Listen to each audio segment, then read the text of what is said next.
para darle gracias a Dios, para orar y platicar un poquito del tema, ¿vale? Acompáñenme ahí en su lugar, por favor. Señor Jesús, te damos gracias por este día, Señor. Gracias, amado Redentor, por permitirnos, Señor, eh, el privilegio de poder presentarnos delante de ti. Gracias, Señor, porque tu fidelidad nos persigue, Señor, en todo momento y tu bondad, Señor, no cesa, Señor, hacia con nosotros. Tu misericordia, Señor, se renueva día con día, Padre, hacia nuestras vidas. Gracias porque tu infinito amor, Señor, es inagotable, Señor, hacia con nosotros. No pagando, Señor, nuestras actitudes, nuestros males, Señor, con mal, Señor, sino de acuerdo a tu amor intenso, Señor, pagas con bien el mal que hacemos, Señor. Por eso es que te agradecemos y te pedimos en el nombre de Jesús que tu Santo Espíritu, Señor, sea tomando el control de este momento, Señor, y seas tú hablando en nuestras vidas, hablando en nuestros corazones y estableciendo, Señor, hoy lo que tú quieres compartir con nosotros. Te agradecemos por este tiempo en el nombre de Jesús. Amén. Amén. Pues bueno, le platicaba ahorita ahí un poquito con la hermana Eli, la hermana Esther, que estaban por ahí, que realmente el temario ya lo terminamos, ya el tema que vimos hace 15 días, que fue la regeneración. En cuanto al temario, pues ya ahí concluía. Sin embargo, este semestre se alargó mucho de acuerdo al calendario, pues todavía falta lo que resta de este mes para poder concluir el semestre.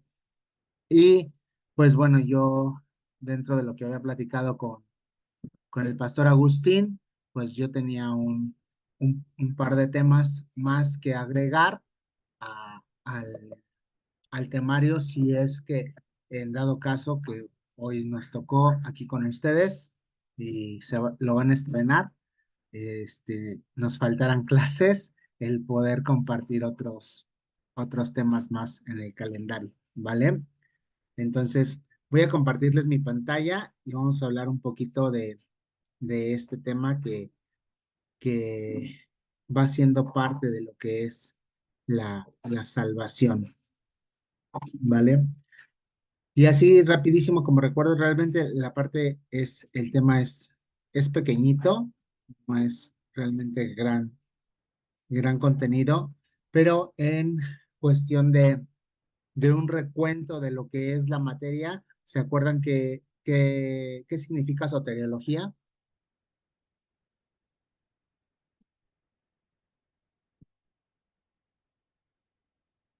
¿No se acuerdan? Estudio de la salvación. El estudio de la salvación, ¿verdad? Realmente lo que hemos estado viendo a través de todo el semestre es esa parte de el cómo fue el proceso y el medio por el cual nosotros tenemos hoy salvación y redención. La soteriología es eso, es el estudio de la salvación que en algún momento se perdió la humanidad, perdió el hombre a través del pecado que comete Adán, ¿verdad? Dice la palabra, y parafraseado un poquito, dice que estaban en el huerto y la serpiente empieza a hablar con la mujer y le empieza a engañar y empieza ahí a distorsionar la instrucción que había dado Dios, y la mujer come del fruto del conocimiento del bien y del mal. Sin embargo, no pasó nada. Si nosotros recordamos, a quien había creado primero, el Señor, fue Adán, y sobre de él cayó toda la responsabilidad y cayó la instrucción. Él era la cobertura. Por eso es que cuando la mujer come del fruto no pasa nada hasta que dice la palabra que le dio a su marido, el cual comió igual como ella, y en ese momento los ojos fueron abiertos, y en ese momento la salvación o el plan, eh, eh, lo, bueno, no el plan, porque si no es como decir que Dios se hubiese equivocado, sino el destino que Dios había trazado para la humanidad, que era el vivir siempre dentro de su presencia y en una comunión completa y de continuo para con Dios. En ese momento tiene una fractura, ¿verdad? Hay una separación porque el hombre cae en pecado y el pecado, no, nadie puede estar cerca de Dios cuando hay pecado, cuando está sucio por la santidad de Dios, ¿verdad? Por eso es que Dios en su conocimiento había trazado un plan ideal, que era la redención a través de su Hijo, para que el hombre se volviera a reconciliar con Dios, ¿verdad? Y se reconciliara el hombre con Dios y el hombre con el hombre, porque hay enemistad. Entonces, todo lo que hemos visto ha sido a través de esa parte de cómo el hombre fue, fue viviendo dentro de las décadas de los siglos para poder regresar a la presencia de Dios, ¿verdad? A través del sacrificio de Jesucristo. Y pues bueno, realmente ese sacrificio, dice la palabra, que no nos costó nada a nosotros, sino que es un regalo, ¿verdad? Es algo dado por gracia. ¿Y qué es la gracia? Dice que la gracia proviene de tres palabras, que es la gratia del latín, del caris, que es el griego, y del yen, que es la palabra en hebreo, que las tres tienen el mismo significado, que es el favor, la bondad o la benevolencia. O sea que es una gracia, es un favor que Dios hizo hacia con nosotros. Es una bondad, la bondad de Dios que hace hacia con nosotros, es una benevolencia, es un favor que Él nos hizo. Dice la palabra que Jesucristo lo tenía todo y estaba parafraseado, estaba en su trono, pero que no se aferró a él, sino que despojándose de su deidad, se hizo hombre para padecer como nosotros y entregar su vida para redención de la nuestra. Fue ese favor, él no teniendo nada que ver, él sin nada que hacer, tuvo ese favor hacia la humanidad, hacia nosotros, para poder reconciliarnos con él. Eso es la gracia, es un favor inmerecido de Jesús o de Dios hacia con el hombre, ¿verdad? Ese es el significado de la palabra gracia. Dice que el término bíblico de primera importancia referido al trato de Dios con el mundo, tanto en el ámbito de la creación como en el término de la salvación, por la que el hombre caído es elevado a la condición de hijo de Dios. Por eso ahí el Evangelio de Juan nos habla y nos dice ahí en el primer capítulo, versículo 12, que todo aquel que creyó en el Hijo de Dios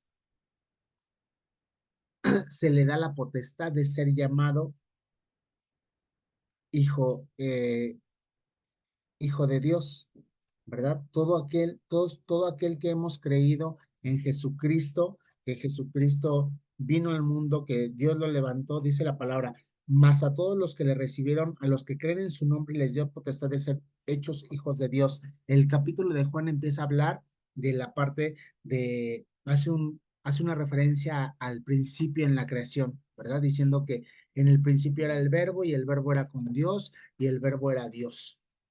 Y si nosotros vamos a Génesis, empezamos a ver que a través de la palabra que es el verbo, la creación se fue dando. Y entonces empieza ahí a desmenuzar el apóstol Juan diciendo que a los suyos vino, pero los suyos no le recibieron. Y el versículo 12 nos dice eso, que más a todos los que le recibimos, a los que creímos en él, a los que creímos en su nombre, se nos ha dado una potestad, se nos ha dado esa gracia de poder ser llamados hijos de Dios.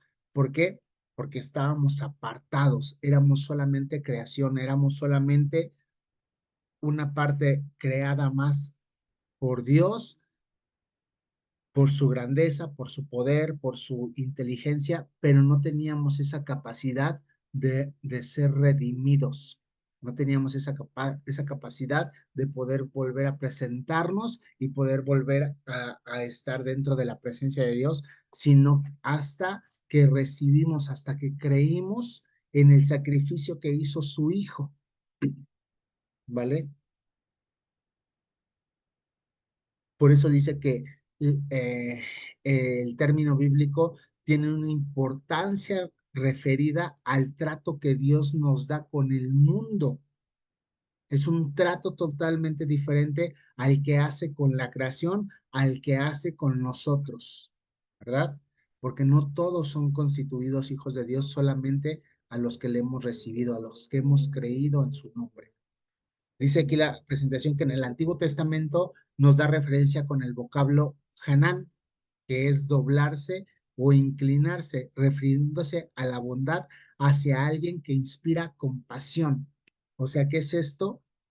Que viene a ser la referencia de la bondad de Dios, que no es que Él eh, se incline o se doble hacia con nosotros, sino que Él inclina su corazón y dobla por amor a nosotros. Y nosotros, en esta palabra Hanán, o este vocablo, hace una referencia de que Dios tiene una compasión, tiene una bondad extrema y que se inclina para poder volver a tomarnos, o sea, se agacha y se hace a la condición. Por eso es que dice la palabra ahí en Filipenses, si mal no recuerdo, está,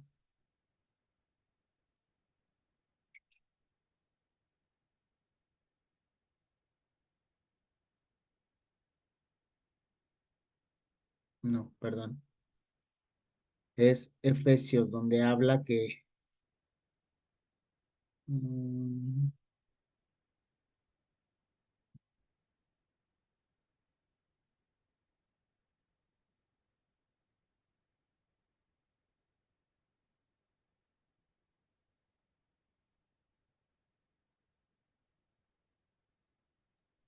¿Cuál es el concepto, hermano? Perdón. donde habla que no se aferró a su deidad, sino que despojándose de su trono.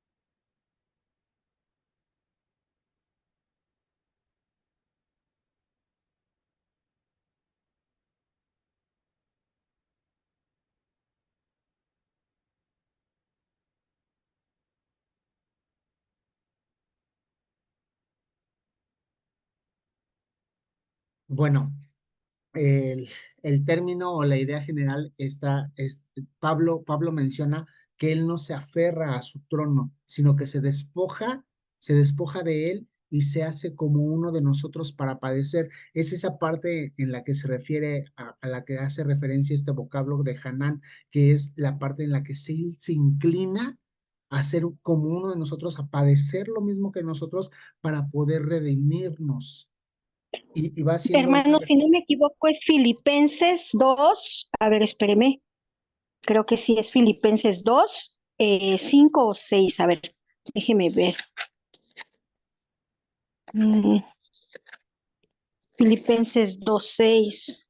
Ay, es que mis lentes ya no me Ah, sí, muchas ayudan gracias. mucho. Voy Permítame a leer tantito. desde el Sí, 5, sí, voy a leer sí. desde el 2, Filipenses 2, voy a leer desde el 5. Dice, haya pues Ok. en vosotros, gracias hermana Rosaura, haya pues en vosotros este sentir que hubo también en Cristo Jesús, el cual, siendo en forma de Dios, no estimó al ser igual a Dios como cosa que aferrarse, sino que se despojó a sí mismo, tomando forma de siervo, hecho semejante a los hombres. Este vocablo de la palabra Hanán, tanto en el Antiguo Testamento como hoy lo marca aquí Pablo en el Nuevo Testamento, hace esa referencia al doblarse, al inclinarse.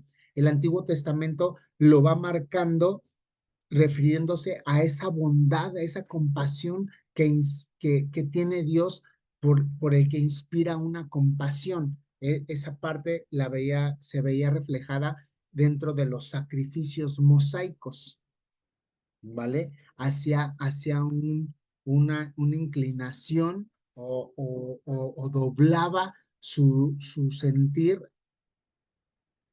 para poder otorgar el perdón del pecado. Y aquí Pablo lo retoma en Filipenses diciendo que esta parte que hace Jesús es despojándose de su deidad, no aferrándose, aún siendo Dios, no aferrándose a toda deidad, sino que se hace como uno de nosotros, hecho semejante a un hombre. Él se inclina, él viene y se humilla para darnos este regalo, para darnos este favor, para darnos esta benevolencia, para volver a tener una comunión con él.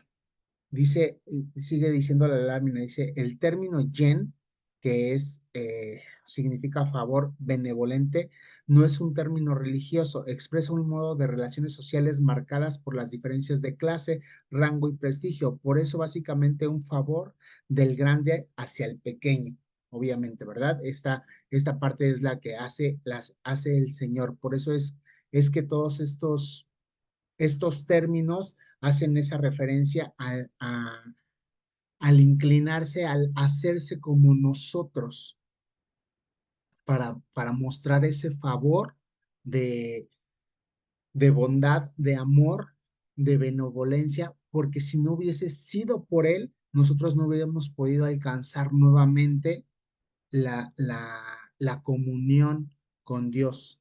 No hubiéramos tenido la oportunidad de volver a ser redimidos, de volver a entrar dentro del huerto. Si nosotros, y digo, esto lo vamos a ir viendo los domingos, espero estén escuchando el primer servicio de los domingos, que esta miniserie que se abrió, que es al que venciere, todo esto de lo que dice Apocalipsis, al que venciere, es esa parte o está haciendo referencia a esa gracia. Realmente al que venciere va a ser al que realmente tomó y se determinó y va a alcanzar esa gracia, ese favor, esa benevolencia hacia Dios. Va a alcanzar ese favor del grande hacia el pequeño.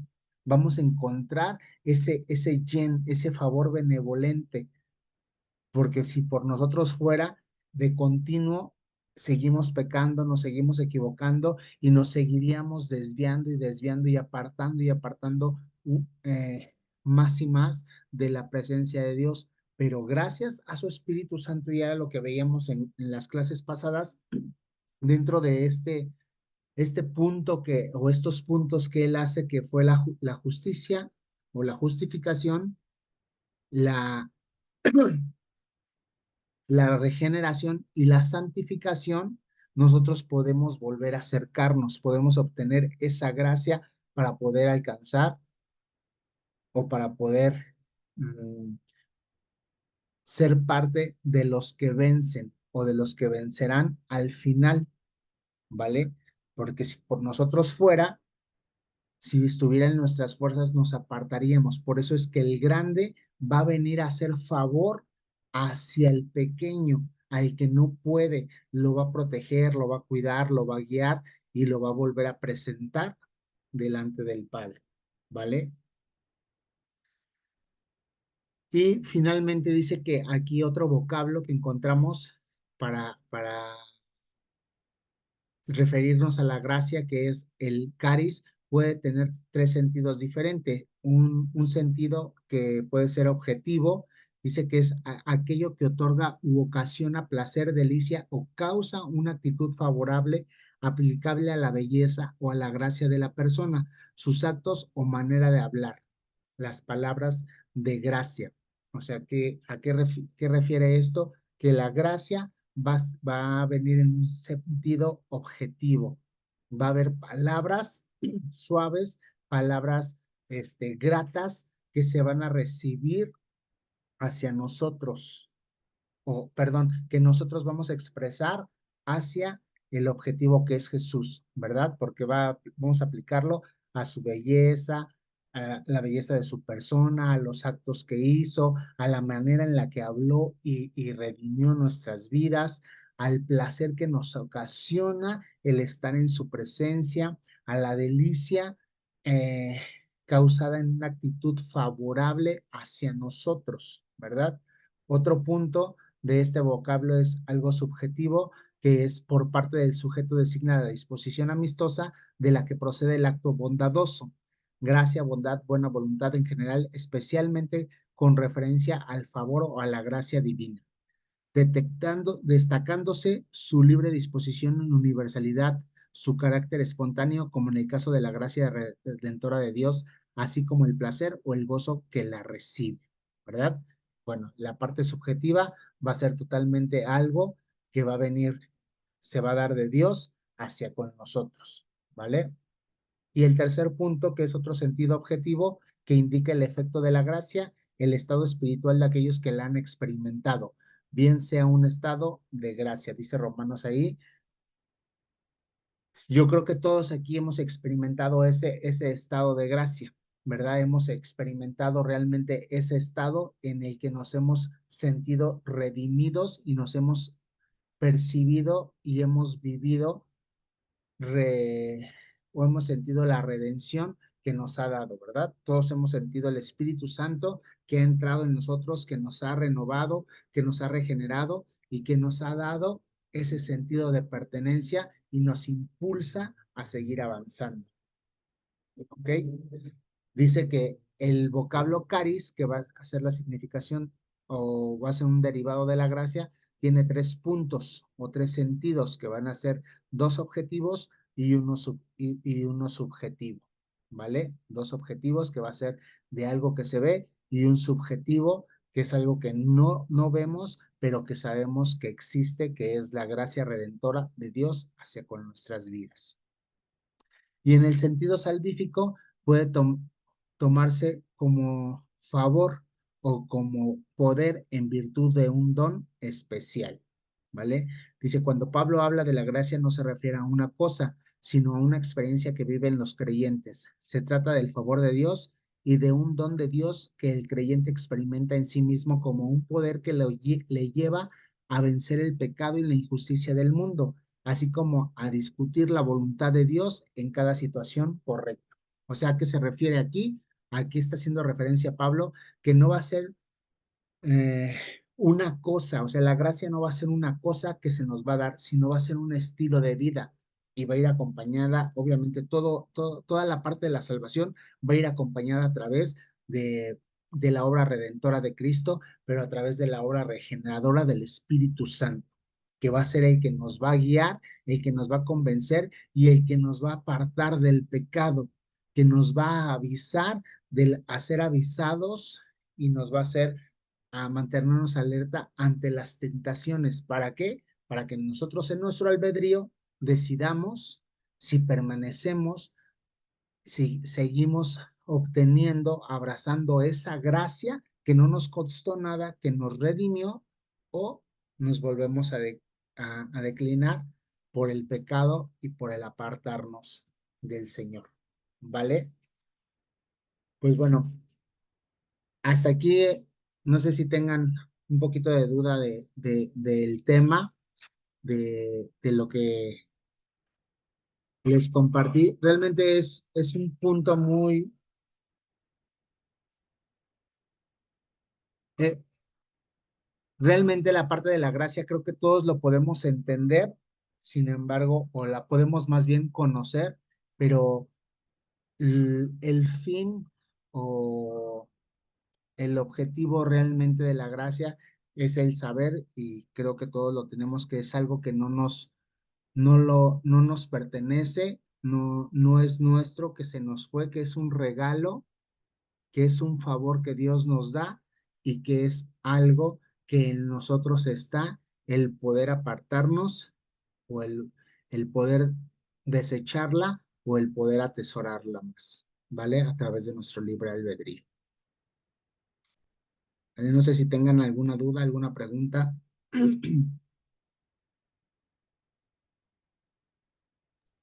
No, maestro, ninguna. Muy bien. Pues bueno,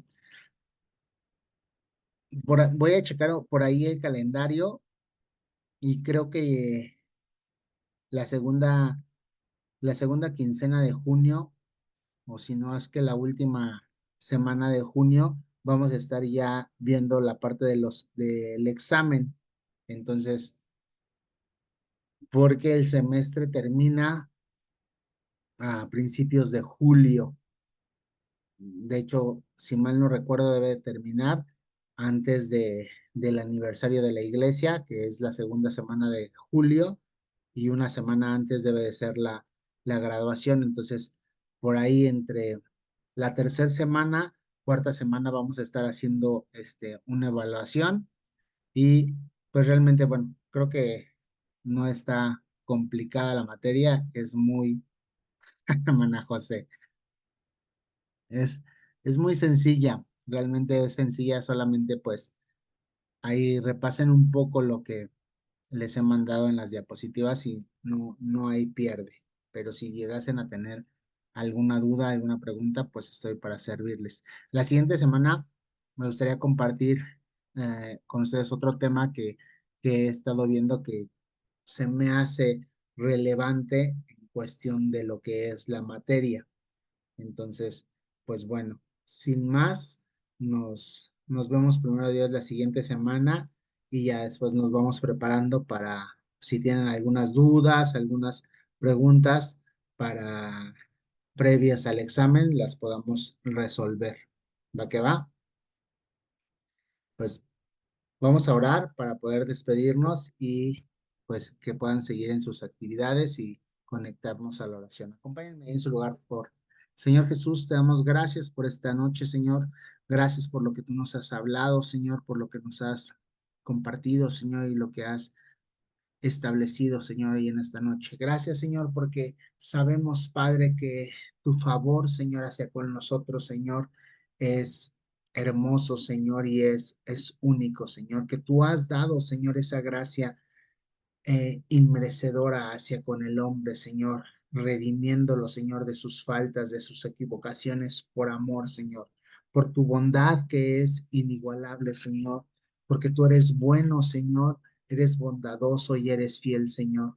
Porque dice tu palabra, Señor, en una de las epístolas que escribía el apóstol Pedro, Señor, que en tu deseo, en tu corazón está que ninguno, Señor, perezca, Señor, sino que todos procedan al arrepentimiento, que ninguno se pierda, Señor, sino que todos vengan a ti, Señor.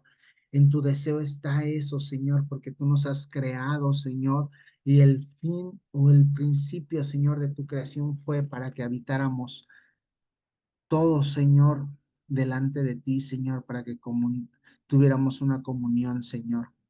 Por eso es que te pedimos perdón, Señor, si hemos amado más, Señor, nuestros deleites, Señor, si hemos amado más nuestros placeres, Padre mío, Señor.